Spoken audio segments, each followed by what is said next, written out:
Hello everyone, मेरा नाम नासिर नवाज है और मैं ऑस्ट्रेलिया में रजिस्टर्ड माइग्रेशन एजेंट हूँ।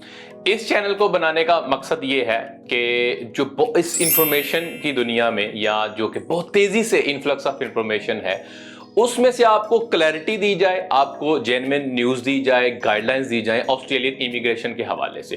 तो आज मैं जो जनरल रिक्वायरमेंट्स हैं स्टेट्स और जो टेरिटरीज हैं ऑस्ट्रेलिया की, मैं उस हवाले से बात करूंगा कि 491 और 190 के लिए जनरल रिक्वायरमेंट्स क्या हैं।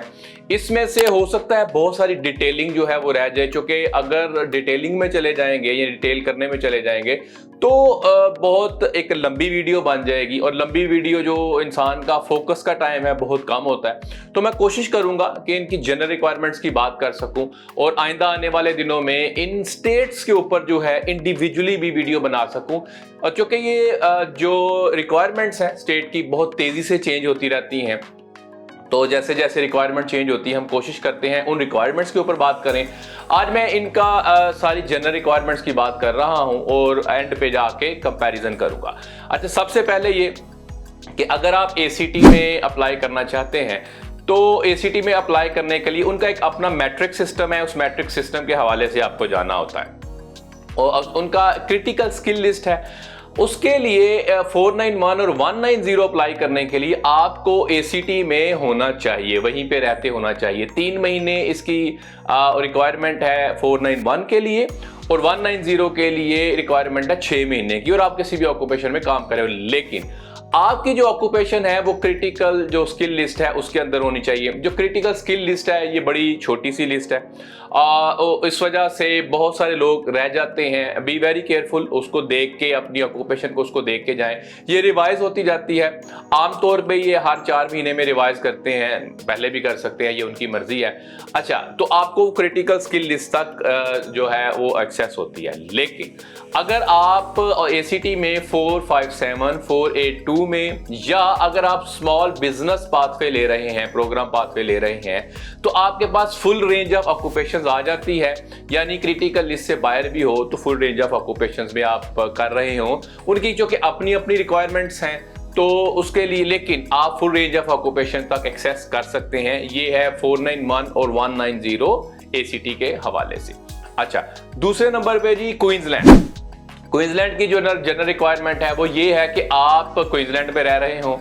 उसके अलावा 491 के लिए आप क्वींसलैंड अपनी नॉमिनेटेड ऑक्यूपेशंस के अंदर रीजनल क्वींसलैंड में कम से कम 3 महीने से काम कर रहे हो, और 190 के लिए 6 महीने से काम कर रहे हो, लेकिन वो क्वींसलैंड में कहीं भी हो सकता है। तो क्वींसलैंड की जो रिक्वायरमेंट है वो बड़ी हार्ड है, मतलब स्ट्रिंजेंट है कि आपने क्वींसलैंड में ही रहना है, नॉमिनेटेड ऑक्यूपेशन में ही आप काम कर रहे हो। 491 के लिए 3 महीने रीजनल क्वींसलैंड और 190 के लिए 6 महीने।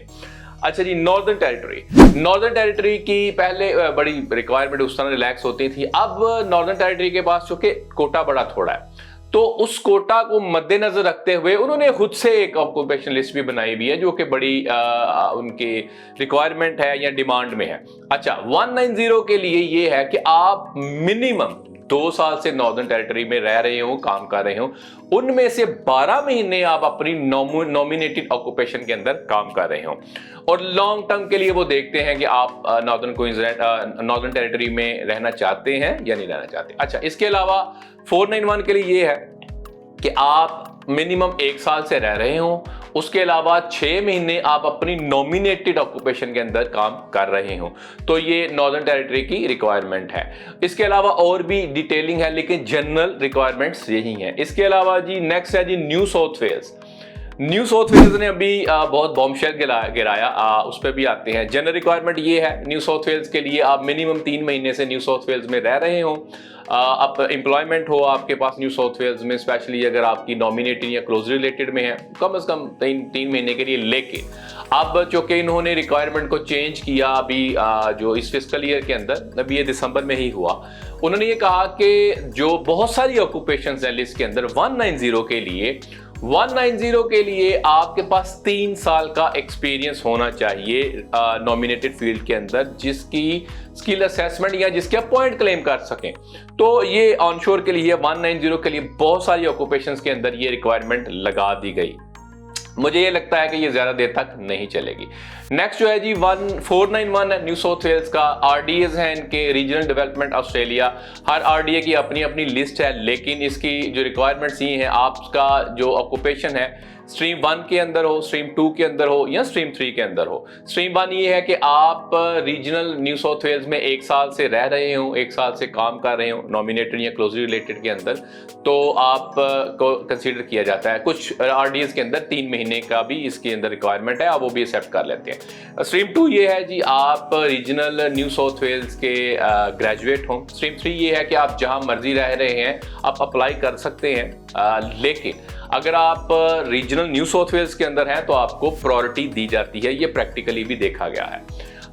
जो न्यू साउथ वेल्स है वो ऑफशोर के लिए भी खुला हुआ है, ऑफशोर एप्लीकेंट्स के लिए खुला रिसेंटली, लेकिन हर ऑक्यूपेशन के साथ, कुछ के साथ उन्होंने, अगर आप देखेंगे लिस्ट को तो उन्होंने बताया है कि ऑक्यूपेशन के लिए खुला है और कितने साल का वर्क एक्सपीरियंस चाहिए। तो नॉर्मली 3 साल का मिनिमम वर्क एक्सपीरियंस रिक्वायर्ड है ऑफशोर के लिए।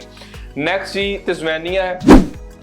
तस्मानिया के लिए ये है कि जो मैं वर्क वाली साइड कवर कर रहा हूँ, ग्रेजुएट वाली नहीं, तो तस्मानिया का ये है कि अगर आपकी ऑक्यूपेशन TSOL लिस्ट यानी तस्मानियन स्किल ऑक्यूपेशन लिस्ट में है, तो अगर आप 3 महीने काम करते हैं तो तस्मानिया में उस स्किल के अंदर, तो आपको 491 के लिए एलिजिबल हैं। अगर आप 6 महीने करते हैं तो 190 के लिए हैं। लेकिन अगर TSOL में नहीं है तो फिर इसकी रिक्वायरमेंट 6 महीने है। उसके अलावा आपको प्लान्स भी देने होते हैं, उसके अलावा आपको अपनी ऑक्यूपेशन को देखना है। तो हर ऑक्यूपेशन जो है, अगर आप TSOL लिस्ट को जाके भी पढ़ेंगे ना, तो उसके अंदर भी रिक्वायरमेंट्स है। लेट्स से किसी ऑक्यूपेशन की रिक्वायरमेंट है कि आपका पोस्ट स्टडी वर्क एक्सपीरियंस 3 साल हो, तो इस तरह की रिक्वायरमेंट्स भी मौजूद हैं। तो तस्मानिया आमतौर पे अगर TSOL में नहीं है, किसी दूसरी में भी आप फॉल करते हैं लिस्ट में, तो आपके लिए 6 महीने का वर्क एक्सपीरियंस ही रिक्वायर्ड है।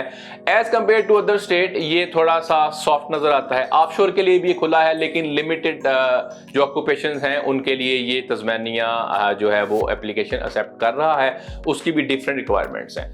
अच्छा जी, WA की बात की जाए अगर वेस्टर्न ऑस्ट्रेलिया की, तो वेस्टर्न ऑस्ट्रेलिया के अंदर ये है कि आपके पास जॉब ऑफर लेटर हो जो कि आपका स्केड्यूल 2 के अंदर आपकी ऑक्यूपेशन है, तो जॉब ऑफर लेटर हो 12 महीने का, और या इसके अलावा अगर आप जॉब ही कर रहे हैं, लॉन्ग टर्म आपके पास जॉब है, तो आपको एक्सेप्ट किया जाता है। आप कहीं पे भी हैं ऑस्ट्रेलिया में, लेकिन देखने में ये आया है कि आपको प्रायोरिटी दी जाती है अगर आप वेस्टर्न ऑस्ट्रेलिया में मौजूद हैं तो।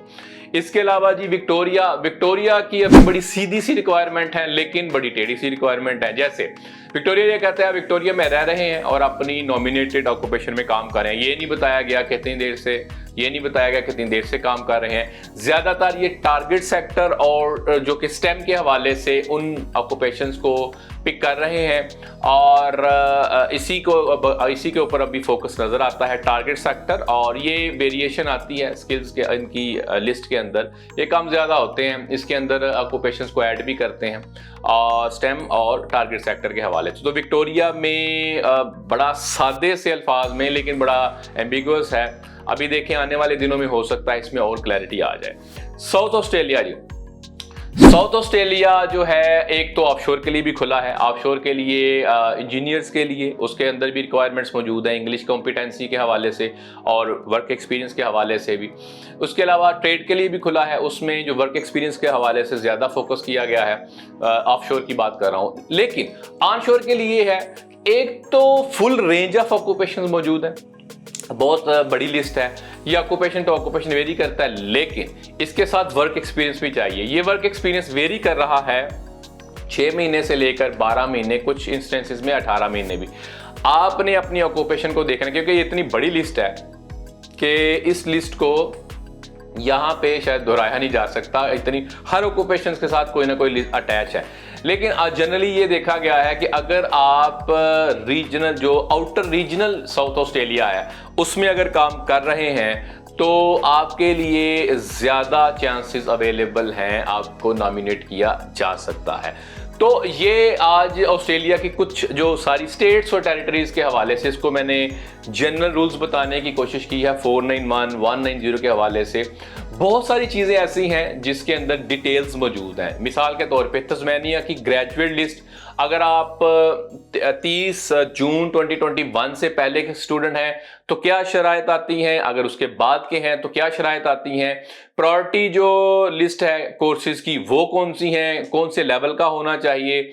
इसी तरह साउथ ऑस्ट्रेलिया की अगर बात की जाए तो कौन से ऐसे हैं जिसके लिए वर्क एक्सपीरियंस नहीं चाहिए, वर्क एक्सपीरियंस रिलेटेड फील्ड के अंदर नहीं चाहिए अगर आप रीजनल साउथ ऑस्ट्रेलिया में हैं। इसी तरह न्यू साउथ वेल्स के कौन से आरडीए हैं, कौन से ज्यादा बड़ी लिस्ट के साथ आ रहे हैं, कौन से आरडीएस हैं, वो स्ट्रीम 1 के अंदर रिलैक्सेशन भी मौजूद उनकी नजर आती है, स्ट्रीम 3 के अंदर भी नजर आती है। तो ये सारी जो रिक्वायरमेंट्स हैं इनकी डिटेलिंग होनी बड़ी लाजमी है। ये जो कि जैसे मैंने पहले ही शुरू में कहा कि वीडियो बहुत लंबी हो जाती है अगर आप एक एक स्टेट की डिटेल करें और फिर उसको कंपेयर करें, तो ये जनरल रिक्वायरमेंट है। मुझे लगता है आने वाले दिनों में जो as compare to other states बहुत सारी अच्छी स्टेट्स हैं, जैसे न्यू साउथ वेल्स है, New South Wales is a good state. इसी तरह तस्मानिया जो है has much to offer, South Australia has much to offer. Northern Territory जो है उनके पास बड़ा वो हार्ड से रूल्स हैं, 2 साल के बाद भी आपको पता नहीं चल रहा होता कि भाई यहाँ क्या चलना है। क्वींसलैंड के अभी हार्ड रूल्स नजर आते हैं लेकिन ये उनके लिए ज्यादा बेहतर है जो ऑलरेडी काम कर रहे हैं। एसीटी बहुत रिलैक्स नजर आता है, अगेन जो कि लिस्ट छोटी है। तो ये सारी स्टेट्स के हवाले से ये बातें थी आज जो आपसे मैं शेयर करना चाहता था, ताकि बहुत सारे लोग ये पूछ रहे थे। मैं आइंदा आने वाले दिनों में कोशिश करके जो डिफरेंट स्टेट्स हैं इंडिविजुअली भी करने की कोशिश करूंगा। हमें सपोर्ट करने के लिए, हमारे चैनल को सपोर्ट करने के लिए सब्सक्राइब करें। Thank you.